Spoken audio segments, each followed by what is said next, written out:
What's up, everybody? It's your boy Steve B once again, and I wanted to make a part 2 of the video that I just made because there are some details that I left out, and I want to get it all out at once because I have to explain this to people all the time because what I go through, and I'm not trying to say, oh, I got it worse than other people. I'm just explaining what I have, okay? So this is it, okay? Everything I explained in the last video was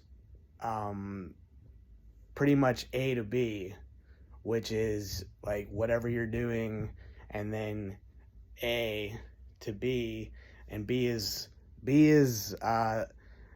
whatever event happens that triggers your brain into panic attack mode, fight or flight. That's all I explained. But there's more to it than that. And that is what I like to call the dead zone, which is, the dead zone is the moment that you have fight or flight.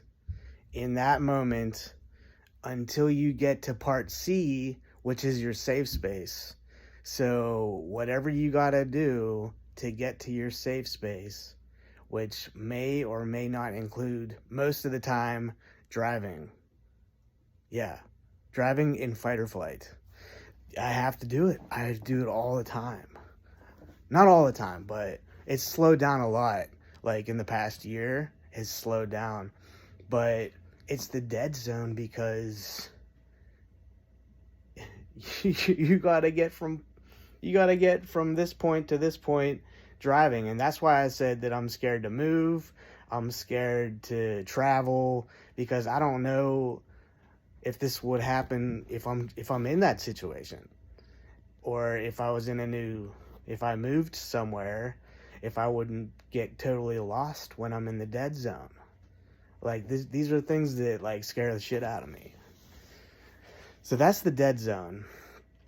The dead zone is if I'm at work and I gotta get from work to my house, the drive from work to my house. And I've had hallucinations sometimes where I didn't know what year it was, and I was like, do I even live in this apartment anymore? Like, is this the year 2032? Have I why am I in this neighborhood? Why am I not in another neighborhood? Why do I not remember where I live? And then the one time I went up to my apartment and I had the key and I came into my apartment and I was like, is this my apartment? Like, I didn't even recognize my own stuff. I was like, is somebody gonna pop me in the head? You know what I mean? Am I, you know what I mean? That's scary shit. Being in the dead zone. So that's some fucked up shit. That's what I go through sometimes.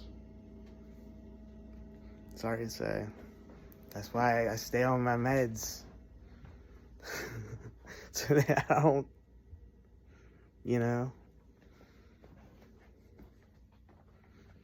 don't know what's gonna happen if I have a psychotic episode. An episode is different. An episode is different than one of these psychosis events. We don't call them panic attacks. We call them psychosis.